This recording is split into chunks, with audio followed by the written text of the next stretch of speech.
Also, I just wanted to give you how we're going to structure this message. So Alini and I are sharing this series. We're going to be here. Hopefully, this is going to work, and we can do this every week. But one of us is going to introduce the subject, the idea. This week it's going to be me. And then I'm going to give his perspective as a male, and she's going to give hers. So his and hers. And we're going to present it in that way. So every Sunday, we'll have a little bit of a mixture there. So we're going to start today. The message title for today is Feelings, Beliefs, and Cravings. If you're taking notes. Feelings, Beliefs, and Cravings. And I want to read a passage found in Matthew chapter 7, verses 3 through 5. You know this one. This is, even popular in pop culture. But we're going to apply it to relationships today. I'm reading from the NLT version, and it says, "And why worry about the speck in your friend's eye when you have a log in your own? How can you think of saying to your friend or spouse or future spouse, let me help you get rid of that speck in your eye when you can't see past the log in your own eye?" And here is a light adjective. Hypocrite! First get rid of the log in your own eye, then you will see well enough to deal with the speck in your friend's eyes. So obviously we want to help each other, and this scripture gives us light on how to help each other. Relationships are about helping each other. Relationships are about building each other up. But you got to be set up well, set up right in your heart to build each other up. And at the core of every healthy relationship, there are two elements. There's mutual respect and there's mutual responsibility. Those are the two elements there at the core of every healthy relationship. Now, mutual respect, because when you have a healthy respect and confidence about yourself, about your own personhood, about your individuality, you will have the ability to extend that same respect to the person that you're having a relationship with, to your spouse, to your mate. You're going to be able to extend that respect to their choices, to their personal ideas. And that's important because you will not demand perfection. This is really crucial. You will not demand perfection or expect perfection in order to extend respect. This is important because, you can get into a scenario of like, I cannot believe that you lost your phone. You lost your phone? How dumb do you have to be to lose your phone? Meanwhile, you take 7 minutes every single day to find your keys. And you're trashing the person for losing a phone. No, instead, when you have mutual respect, you recognize that person's individuality, their personhood, including giving room and grace for their mistakes, understanding that they're not perfect, that you don't require perfection. Instead, an appropriate response to a scenario like that would be, sure, it's tough. I'm sorry you lost your phone. But you know what? It happens. I mean, look at me. I lose my keys every day. First, I know you didn't mean to lose your phone because you spent more time on it than with me. No, don't do that. That negates the case. Boo. Don't do that. That's exactly the opposite of what you should do, okay? Mutual respect is crucial. You see that? You see what happened there? How it's easy to creep in? Mutual respect is crucial in a relationship. Also is mutual responsibility. It's in the same token. They kind of cross over each other. But mutual responsibility, it's the understanding that just as you are responsible for your actions, the other person is also responsible for their actions. Just as you have to deal with the consequences of your actions, they have to deal with the consequence of their actions. So this needs to be present in every relationship. Mutual respect and mutual responsibility. It's essential. Now, here's a myth about healthy relationships that I just want to share with you and put it out there before we move on, okay? Just a short little. There is a myth that healthy relationships are pain-free. That if the relationship is healthy, that means I'm not going to get hurt, or worse yet, I'm not going to hurt anybody. I'm not going to hurt the other person. And that's a myth. Because it's pain, it's part of life. So it's not, you can't guarantee that you're not going to have pain in a relationship, or that you're not going to hurt the other person. But if you do have a healthy mutual respect, if you have healthy mutual responsibility, the pain that may ensue is never intentional. It never comes intentionally. Right, honey? Yes. Sorry, guys. Because of that, when it comes to our relationships, we wanted to start off addressing unhealthy habits and behaviors, right? Yeah. We figure that if we can start with us, right? We can start the habits and the behaviors if we could look at ourselves first. Because most times, it's not the relationship that's unhealthy. See, there are times when there's just bad chemistry all around, like two individuals should not be together, and everybody can tell that because it's just not a good match. But most times, the majority of the time, the relationship is not unhealthy. The individuals are unhealthy. It's one party or the other party or both parties. They're just not healthy, and they need to get healthy. So in other words, we're talking about unhealthy feelings, unhealthy beliefs, and unhealthy cravings today. So here's the thing, though. If you're single in the room, and this is what happens when you're by yourself. When you're by yourself, you don't know that you don't know, right? When you don't know that you have these things inside. You haven't been close enough in the exchange to kind of come up to the issues that you have within. Like you haven't been that close to someone, and so until it becomes like impossible to hide. When somebody's all up in your space, right? They see everything. So some people just don't know that they don't know. So we're going to address a few of these things so that you will know. And what happens more often than not is that as you're noticing things about the other person that's throwing you off and you receive feedback, there's two ways that you respond, right? So you're in this relationship and that exchange, and the person starts to give you feedback, and there's two ways that you respond to feedback. One is, no, I'm so sorry. That's not what I meant. That's not what I meant to say. That's not what I'm sorry. Or, how could you think that of me? Right? There's the two responses. How could you see me that way? I can't believe that you have this distorted perception of truth. So you begin to be that person like, how could you? So there's only two ways to look at it. And just like that, with a similar statement, you claim absolute truth. So what happens is most often than not, the truth, though, in that scenario, the feedback that you're getting, the truth in that is the gap between you and your mate. Usually the truth is in the gap. So it's not an absolute truth for either parties, right? So mutual respect gets tainted when we're unhealthy, and mutual responsibility gets warped when we're unhealthy. Now, because of the reality is that the appropriate response to feedback as a healthy individual, right? And if you're healthy and if you know yourself, the appropriate response when your mate comes at you and says, "Hey, have you noticed this, or have you noticed that?" is to say, "I'm sorry. I mean, I'm not perfect. I didn't mean to. Let me look at that. Let me communicate better. Maybe I meant to say it a different way, or I'll take responsibility to be understood." You take responsibility that maybe you didn't mean it to come out the wrong way, or maybe you were acting in a way that you shouldn't have been. But the positive, a healthy individual is able to look at themselves and go, wait, was I wrong in this? Was I wrong? And take the appropriate response. A healthy person often desires and welcomes feedback. And if you immediately reject, deflect, justify, or shift the blame when you receive feedback, instead of taking responsibility, we're going to venture to say that you might need a heart check. You might need a heart check, and because there's something unhealthy in you, right? And so we're going to go and talk about these unhealthy Yes. things. So today, before we get into, we're going to give you three things that we're going to address today in feelings, beliefs, and cravings. Three main ones that I'm sure affects or you have seen operate in relationships.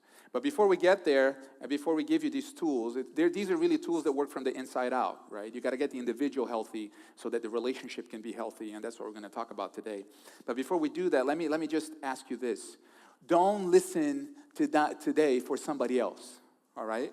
When you hear what we're about to share today, don't picture somebody else. Don't you be here like thinking, oh, I wish somebody was here, or start elbowing the person next to you, okay? Because today we're not working on the issues of your relationship, which really means like, Lord, why is she crazy? I know she's crazy, Lord, but I just want to know why. I want divine revelation as to why. Or Jesus, why is he such a pain in my rear? Okay? This is not about that. Today's about you. All right? And I know you're fabulous. I know you're amazing. And I know when the other person has a speck in their eye and they can't see your fabulousness. They cannot see how amazing and beautiful you are completely. You have the urge to go in and take that speck out. But today is about the log in your eye. All right? Let me just put it simply and lightly and lovingly. All right? Today is about you in all of your glory and beauty. Okay? So, talking about feelings, beliefs, and cravings. We're going to start with feelings. And I think that at the top of the list, if we're talking about feelings that affect a relationship negatively, that we have witnessed, probably in your home, probably amongst your parents or a sibling, or even you yourself have witnessed this. I think at the top of it, it's anger. Anger is one of those feelings that they can become actually endearing. We can grow to have an affection for anger because it pumps you up in a way that it disguises as justice. It's like, you have this sense of strength and justice that you're moving forward, and it can become this source of energy for you to move against something. That might as well be wrong. You might as well be something that is not fair and just. But when anger gives you that high, and you give yourself to it, when anger finds room in your heart and you harbor it, there are byproducts that come with it. It begins to affect your perspective. It begins to affect the way you see the world. It begins to affect the way you deal with others. And the byproducts are never good. They are never healthy. And they are always, always destructive. So anger can ruin relationships. And today, I'm going to give you a couple of byproducts of anger. A few, actually, 4 or 5. The first one is violence. That's a given, right? It doesn't surprise you to think that anger may lead to violence. And violence will destroy any relationship. Violence will get you in jail. Will put you behind bars in a cell. But violence can also, cause you to be negative toward another person, even if you don't hurt them physically. But you can hurt them with your words. You can be violent within and have an outrage and take it on the wall. You're a prime customer at Home Depot for your sheetrock replacement because there's that wall that you always punch through, and it's your thing. If that's the case, there's undealt anger that needs to be healed. There's undealt anger. Before you think about the issues in the relationship, before you think about how to get well, you got to get well within, and you got to deal with that. The second byproduct is outbursts. It's when something really small becomes something really big in the twinkling of an eye. All of a sudden, you're Willie Turner. And if you don't get the reference, it's okay. Maybe 1% of you will get the reference. It's a character Steve Harvey used to play, a really angry character. All right, then. Something really small becomes something really quick, fast. Or something really big, fast, quickly. It doesn't take much to offend you. It doesn't take much to offend you because every day there is an idiot on the road. All right, every day there's people that just get under your skin just the right way because they are just incompetent. They're ignorant people that just rub you the wrong way. I mean, just this morning you went to order some coffee and you ordered coffee with almond milk. And they had the urge to give you coffee with vanilla almond milk.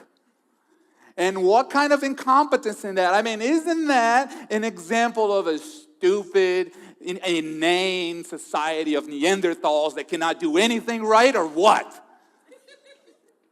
So you did what any sane person would have done in that situation. You took that cup of coffee and you tossed it on the roof of that fine establishment and you took off in your car. Because that's what normal people do. Listen, if any of that rings a bell with you, if any of that, amen, Jesus. If any of that matches with what sometimes goes on the inside, there's anger that needs to be dealt with. And if you're in a relationship, if you're in a relationship and things quickly make you angry, and you look for sympathy in your partner, in your mate, to say, why aren't you getting as mad with me? You're not going to find sympathy. Why? Because you have an anger issue, and your partner maybe doesn't, so they don't see it the same way. And you may call him a pansy, somebody who doesn't care, and everything, you know where this can go. So you got to deal with the anger. That's a byproduct of anger. The second thing, and this affects introverts more, it's isolation. Or the third thing, the third byproduct. It's isolation. Anger can cause you to isolate. Maybe you don't outburst. Maybe there's no violence. Maybe there's no outbursts coming out of you. But for you, you take everything in. And on the inside, you're fuming. I mean, you may even blush, but on the inside, you're fuming. But you take everything in, and your reaction is to isolate. The angrier you get, the more isolated you get. The angrier you get, the more you push people away. The angrier you get, the taller and thicker are the walls that you build between you and people around you, including your spouse, including your mate, including the person that could be an excellent mate for life. But because of the anger, you isolate. You don't let them in. You don't let them know. Maybe because you think they wouldn't understand. Now, that's not because they don't get you, right? They wouldn't understand you not because they don't get you. They wouldn't understand you because you have an anger issue that you need to deal with. And we're going to talk about how to deal with anger, by the way, at the end. And the last byproduct I want to share with you here that anger can bring is resentment. This is really common in our culture and society today. Anger can lead to resentment very, very quickly, because if you harbor anger, and maybe what was done to you was wrong, it was bad, right? Someone said something, someone did something to you that was bad, it hurt you, but you didn't deal with it. You didn't solve the problem, you didn't forgive the person, you didn't do what you should have done, and you're harboring it. Then it grows into resentment. You begin to resent that person. Then it goes from that person to that person's group or family or people that look like that person. Then it can go to the entire group of people of the national population, right? That's how you get sayings, stereotypes like men are dogs, right? Or women are crazy, right? I said that on purpose here because you hear it, right? Why? Because you had one bad relationship, one bad situation where somebody was a dog, somebody was maybe acted crazy, acted like a dog, I should say, to set you up nice, babe. Thank you, yeah. Acted wrongly, maybe they cheated on you, maybe you gave them your heart and they broke it, maybe they didn't value because they had their own issues, because they were, unhealthy themselves. And now, all men are dogs. Now, all people, are bad. And then you instead of being genuine again, you're a player. You don't give your heart away because you have resentment. And you apply that resentment to your relationships. You give the person who had nothing to do with it the bill for something that somebody else did to you. They have to deal with it now because you didn't deal with it yourself. It's an anger issue that needs to be dealt with. You can't respect the person. Mutual respect is not there. No. And sadly, that kind of anger, you will notice that isolation and resentment will lead to depression. And there's a lot of people we find that are depressed because they're actually angry. And so they became so angry and isolated so much. And it became, there's only enough walls you can build, but you get lonely. Like, not lonely as in I'm just alone, but really lonely. And so it leads to depression, and that's, we know depression is a greater thing even to deal with. The next thing we're going to speak about, and I'm going to share with you, is out of belief. Now, a lot of people think that shame, we'll talk about belief and shame. Shame is a feeling, but shame is not a feeling. Shame is a belief system. Shame may have feelings attached to it, but really it's a belief, a core belief that you have about yourself. And we love the way Dr. Sandra Wilson wrote it in Hurt People, Hurt People. That's the title of the book, Hurt People, Hurt People. And she says, shame is a deep soul belief that there's something wrong with you that is not wrong with everybody else. Like, think about that for a moment. It's a deep soul belief that there's something wrong with you that's not wrong with everybody else. See, shame is different from guilt. Because guilt, especially the biblical guilt, it is meant to change you. Guilt is this, it's a moral or legal thing, right? Where if you do something wrong, you feel guilty about it. Because if you break the law, you feel guilty. If you do something that's not right to someone else, you feel guilty. And that's good because it leads us to behave right. Right? It leads us to apologize. It makes us like, okay, it is a healthy thing to feel to lead you to change, right? Guilt produces change. It produces a repentance, and it makes you better. But shame, on the other hand, is never better. Never makes you better. Shame never leads you to repentance. Shame is always, always destructive. Shame is an attack on identity. It's a direct attack on identity. See, shame, what it does is it twists your view of yourself. And it's not what the healthy identity God gave you. Remember, the Bible says that we were created in God's image. And so what shame does is it twerps what's inside of us, and it makes our view of ourselves be less than. So now the talents and the capacity and the potential that you have inside can't go beyond what you believe about yourself. So it can't go beyond your shame. So you're trapped. Yeah, all your talents, all the giftings, everything, the ceiling of it is shame. And so you're trapped inside like, shame is that door stopper. Shame is the limiter. It's the ceiling. And shame also has byproducts. Right? And I'm going to talk about 3 byproducts of shame that we commonly see. One of them is blame. So shame likes to point a finger at someone else. Right? So your identity, because shame doesn't leave room for responsibility, and so it's who you are and you can't help it, right? You say, well, my parents raised me this way, this is how I am, or I'm a baby boomer and this is how we did things and this is what we were taught and this is what it is. So it instead of taking responsibility for maybe a certain actions that you did, you default to, this is who I am. This is who, and some of you in the room, I got to tell you that you grew up with parents that said that when you messed up, they didn't say, hey, that was wrong, let's not do that again. They looked at you and said, how could you? You are so dumb. Or, I can't believe you just did that. You are lazy. You are this. Parents that, maybe a lot of you growing up heard parents that would say you are instead of, hey, you did. Right?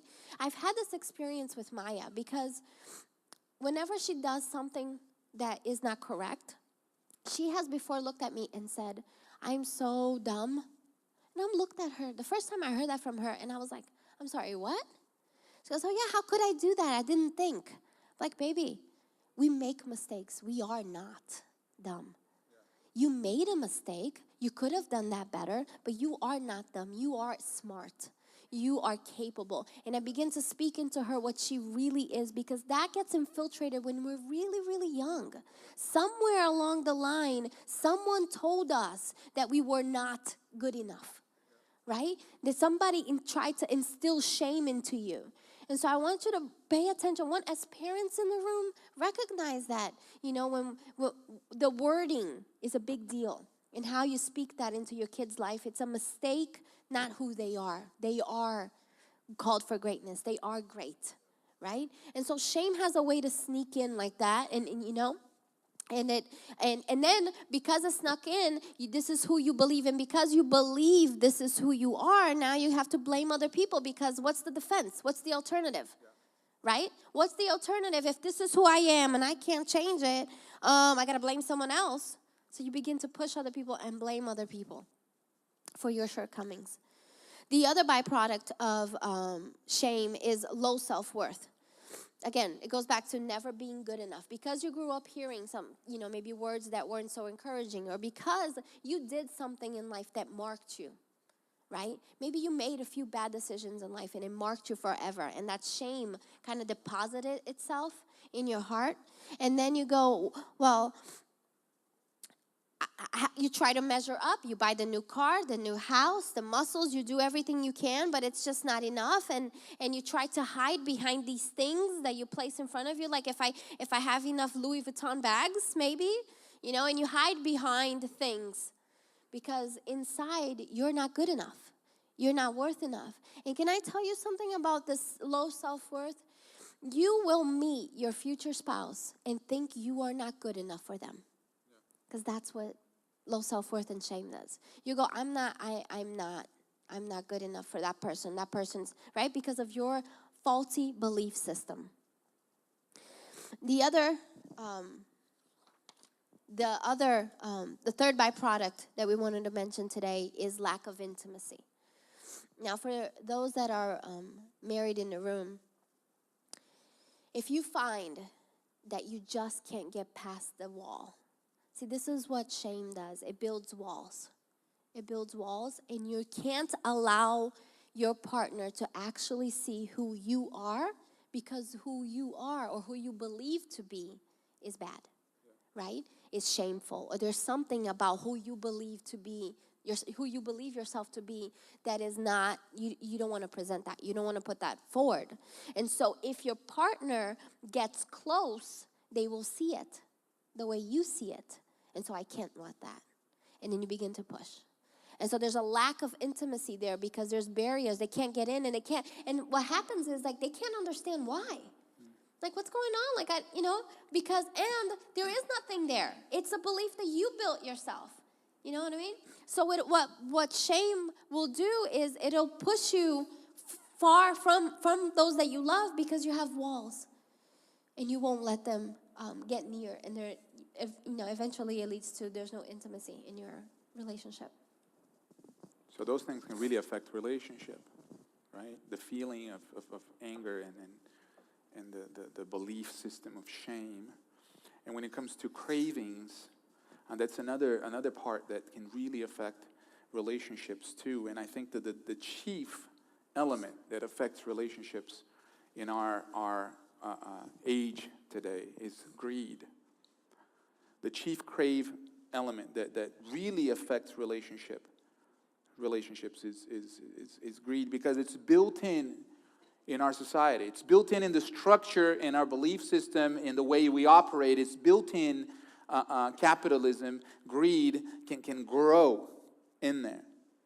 We're all told to have money, power, and success. That's how you measure your worth. That's how you measure your impact or how far you've come in life. And not that those things are bad, but if greed leads, then it's bad.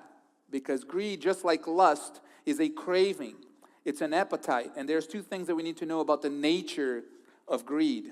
First is that when greed leads, greed cannot be selective. You can't be greedy about money and not be greedy about other areas of your life. Greed will spread into your actions, into your desires, into your lusts, and you'll become greedy in areas that we don't really apply greed for anything aside money, right? But you can be greedy about relationships. You can be greedy about time.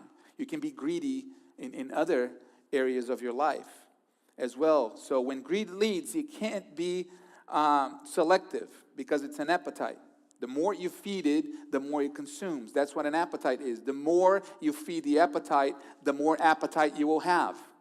The second thing is when greed leads, just like with food, which is what I just said, the more you consume, the more you want it. The more you want it, the more you seek after it. It's the same thing. Have you noticed that? Like the more you eat, the more you can eat, the more you want to eat. It's the same thing with greed. Like the more you can spend, the more you want to spend. The more you can get and consume, the more you're going to want to get and consume. I know a guy, a person, that back in the day when he was a newlywed, he started a job, an entry-level job, earning minimum wage. Praise Jesus. Earning minimum wage at a company, a corporate environment. And this was an industry, they had the factory and then they have management. So he started at the factory and he realized I can work my way up. Because this is a company that I can do that. I can work my way up. So he started at minimum wage level, married, newly married. And when he was at a minimum wage level salary, he was strapped for cash. And so, he started climbing. A couple years later, he made up to management level. He was making a little bit more money, but he was still strapped for cash. And then a few years later, working hard, he started climbing the ladder, and greed was leading. He was very greedy in the way that he lived his life. And he was at management level, or he made it up all the way to executive level. He was one of the top guys in the company. This was a multi-million-dollar company, and he was making good money. Back, I think it was almost like 20 years ago, this guy's making six figures salary 20 years ago. It was a big deal. It was a lot of money that he was making, but he was still strapped for cash. It was incredible for us friends to look at that guy and go like, how can you be strapped for cash at making this kind of money? And by then he had one kid, a little kid, and we couldn't understand. But because greed was leading his life, money wasn't the only issue. Other areas of his life became an issue. He was consuming everything. He was having affairs. He was selling secret information from the company to other competitors. He was like everything about his integrity was compromised because of greed. And so eventually he got divorced. He was fired. He was found out, and he was still strapped for cash. He could never feed enough cash into his lifestyle because he was led by greed. Now you look at a person like that, when things started coming to the surface, he was part of a church, and people around him were like, oh, he's having marital issues. No, that guy never had marital issues. He had a greed problem. It wasn't the marriage that was suffering. He had a greed problem. And he carried that into the marriage. And that's what happens sometimes. If we bite on that greed craving and we feed it, it begins to grow. And it's compound growth when it comes to greed. Because you always want more because you are consuming more. Then you are at a level where you have to commit to that much consumption.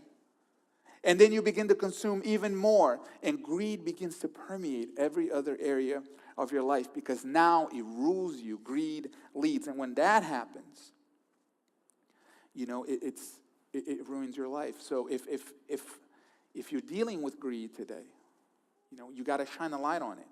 You got to work out on the symptoms. So we're going to give you some action steps, all right? Are you ready? For these three elements, we're going to give you some action steps on how to deal with it. Going back to anger, shame, and greed. Yes, because, am I here? Because we don't want to leave you with the problem. We want to give you solutions. So the action step for anger, if you feel like you're, and here's singles in the room, we're telling you this because you want to work on it before you meet your mate. If you're in the marriage or if you're not married or if you're thinking of like these are things that we need to work within ourselves as early as possible, and then whenever you see it. So the antidote, or I guess the thing that will combat anger is forgiveness, right? Your current spouse or your future spouse should not pay the bill for what your mom or dad did. I mean, they can't carry that weight. And so the way to really get rid of that anger is to face it and forgive. And let me tell you that forgiveness is a choice. Forgiveness is a decision you make, and it doesn't happen overnight, but it is a daily decision sometimes that you have to walk out, but it is a choice you make. And so we encourage you today that if you feel like there's areas in your life that you're just so, like that was, like, while JD was explaining it, you're like, that's me. Like, whether you want to face it or not, or if you have that little voice inside going, that's you, listen to it and kind of go, okay, God, who am I not forgiving? Who hurt me? Where is it in my life that maybe I haven't noticed? Sometimes you don't know, right? And so look in your life and choose to forgive. Choose to release the person that has hurt you. Because as long as you're holding on to it, you won't get over it and you will continue to be angry. Now, anger keeps you tied to the past, right? Remember JD spoke about last week about getting rid of the past and leaving the past so you can embrace what's new, right? Embracing the new. In order to embrace the new, you have to be able to forgive anything that's in the past. Yeah. You have to be able to release it. So if there's anything in you that's like holding on to someone or to something, or forgive that so that so the anger can go away. Forgiveness cuts the rope. Forgiveness cuts the rope. Yeah. The second thing that we talked about is shame. And shame can be so frustrating when you're in a relationship for both people. Because if you're the one who's bound by shame, this is something that you deeply believe. You deeply believe that you can't do it. You deeply believe that you are what you were told you are, and you can't see past it. But the other person, if they might be able to look at you and say, you are not that. They might be able to see greatness in you. Not only that, see past it. See what you can accomplish. And it can be so frustrating because that disconnection, that lack of congruence in the ability to see or believe the same thing about you can really, really taint the relationship. And if you make it, if you still survive that type of attrition, if you still survive and you remain in a shame-bound mindset while your spouse or your mate is putting up with it while they see that you can move further, your relationship is not going to be great. It's going to be bound for mediocrity. And this can happen later in life too. It might be that you were all peppy and confident throughout the beginning of your marriage, but then something happened. Because shame can happen to you at any level of life. It's not just something that you carry when you're small. You might be in a job where you failed and somebody said, this is why you failed, and you have a bad what do you call it? A interview when you go out of work? It's a exit interview. Thank you. I just had a little there. When you go for your exit interview, the HR person just gives such a compelling case that you were not competent, that you believe that. Oh, maybe you're just not in the right job, but you begin to embrace that identity, and it begins to affect the way you see yourself. Now you can't be as confident to move forward, and it can affect you later in life while you're already in a relationship. Okay? So you got to get rid of it. And the way you get rid of it, remember, shame is a door stopper, meaning you try to open doors, it won't open. And that's not the door problem. You're the problem. Right? Shame can be a limiter, a ceiling. It stops you. The way you get rid of it is that you got to expose it. You gotta really, and this might sound weird, but you gotta really expose it, because that's what you do with lie. That's what the scripture talks about that you do with a lie. You gotta bring it to light, because when it's brought to light, truth shines it, and you can see it. So you gotta bring that lie into the light. And when you do that, obviously you got to be selective. You will do it with people that love you. And if you're married, your spouse is the person, okay? If you're married, you don't go to a friend, you go to your spouse. Now you got to make sure, if you're the spouse, you got to make sure that you don't validate the shame, okay? Hey, I have this thing, I believe I'm incompetent. Yeah, you're right.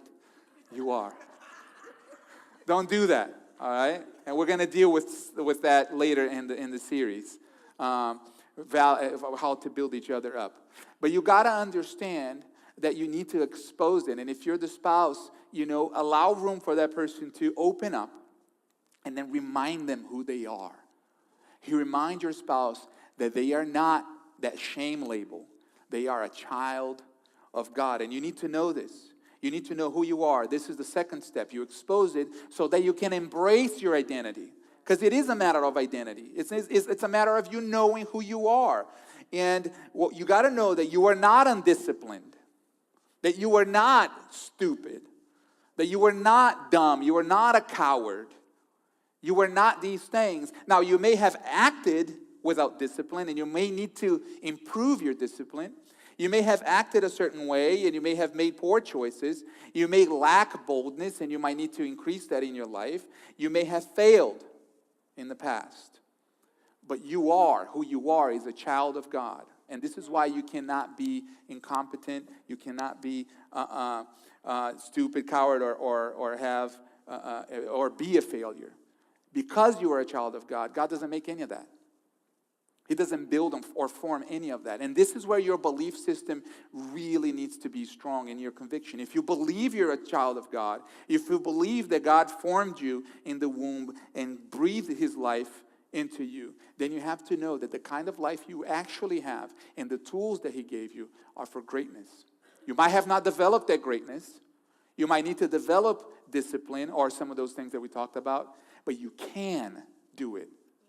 You know what I'm saying? You can do it. You might not have it yet, but you can attain it. You can do it. Yes, and the third one we're going to tell you is about greed.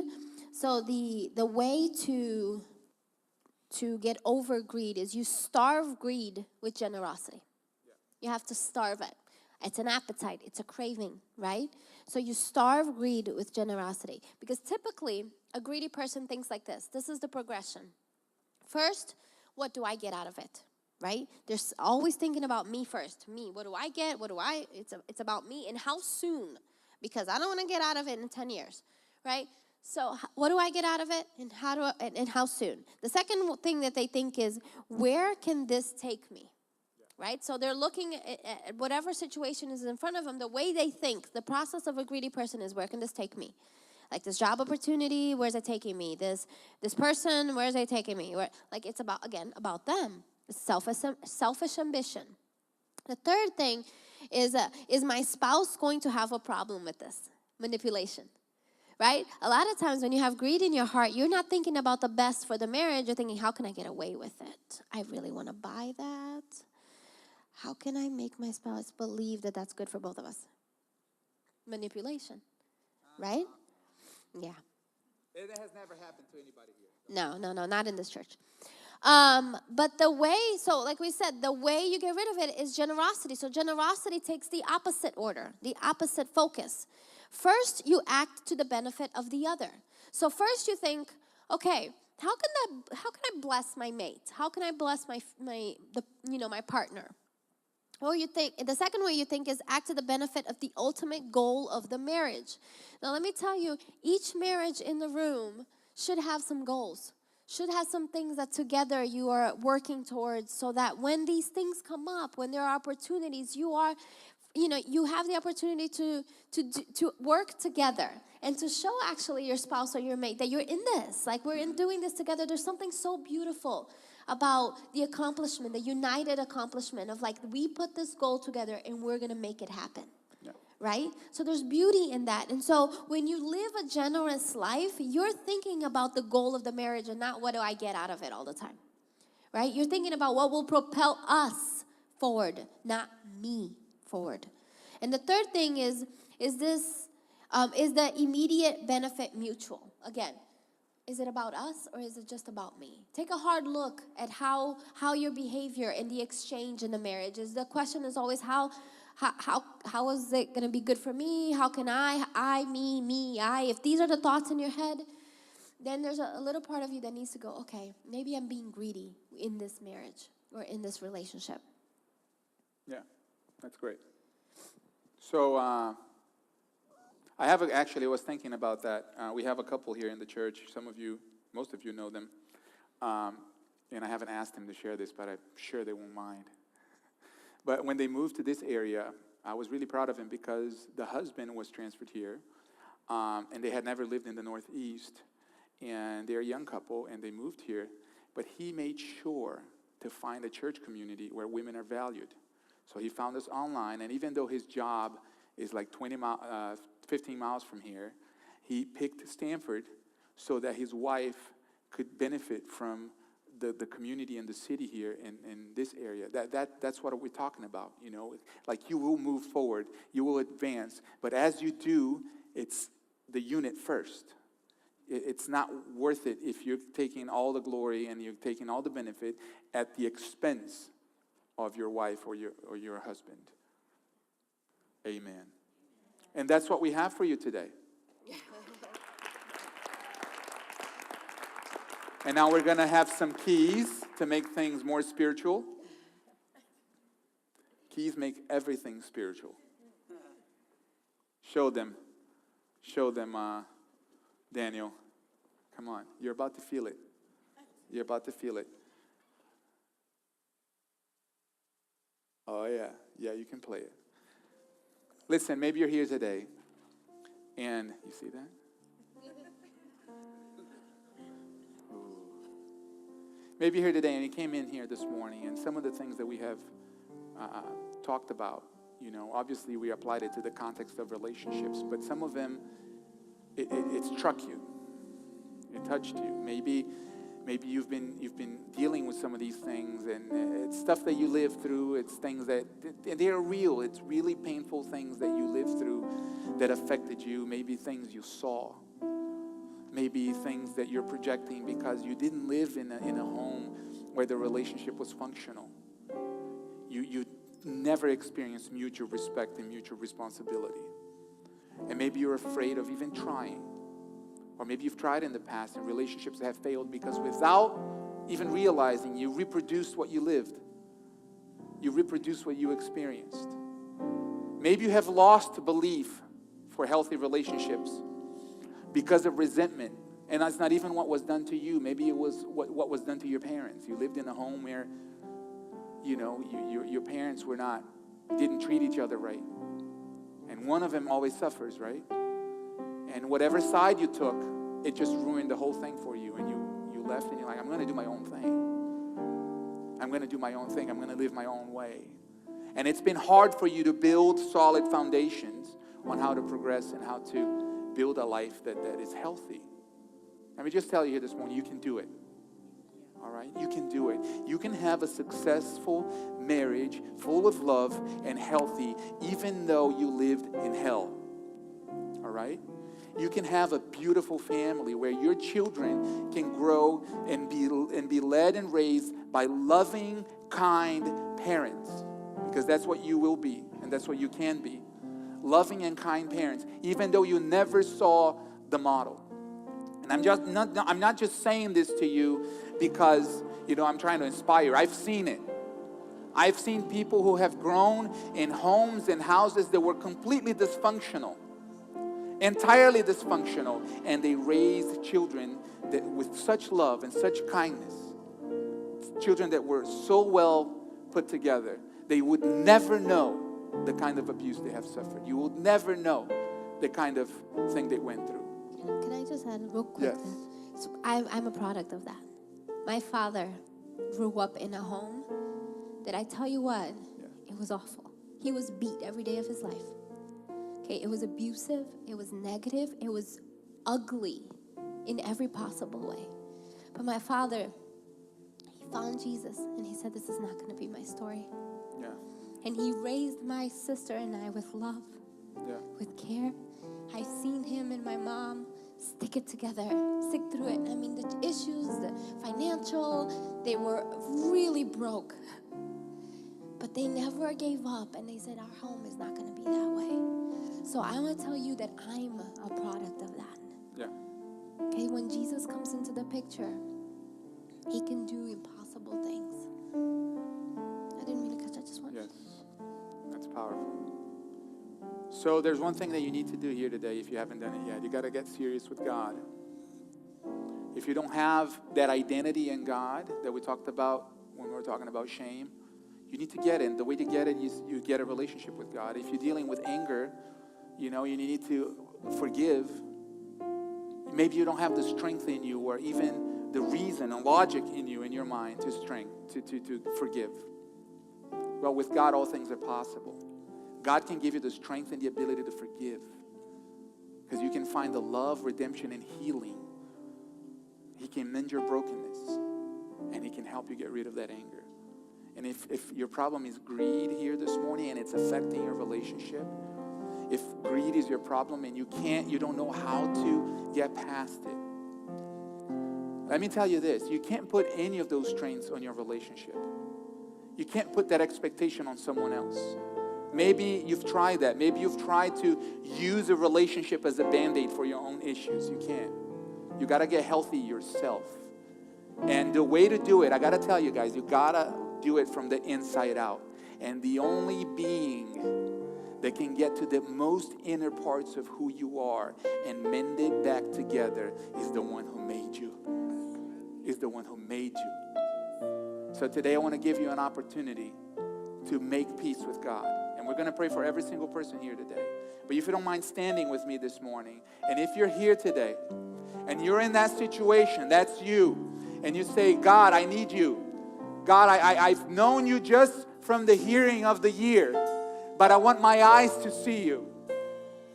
I want my eyes to see who you are, and I want to be mended by you. I want to be restored by you. I need you in my life. I want to ask you to raise your hand in a minute here. And you're going to make a decision to follow him. So 3, 2, 1. If that's you, just raise your hand everywhere in the room. Yes, I see you. I see you. 1, 2, 3, 4, 5, 6, 7, 8, 9, 10, 11, 12 hands. I see you. Thank you. Thank you. You can put your hand down. Let's all pray together. Put your hand in your heart and let's say, Dear God, I offer you my heart with every part. The broken parts and the parts that are still functioning. I give you my past, my regrets, my accomplishments, and my victories. I give you my present, the state of my soul today, how I find myself today. And I give you my future, where you can take me, the places that you have designed for me, because I want to get there. I want to become the person I was made to be. I want to be mended. I want to be made whole. I want to continue to grow into your image. So come into my heart. I offer you my life. Forgive me of my sins. Forgive me of my past. Jesus, I make you my Lord and I make you my Savior. I receive your forgiveness. I receive your love. I receive your redemption. And I give you my life. From this day forward, amen. Hey, listen, if that was you, yes, God bless you. God bless you.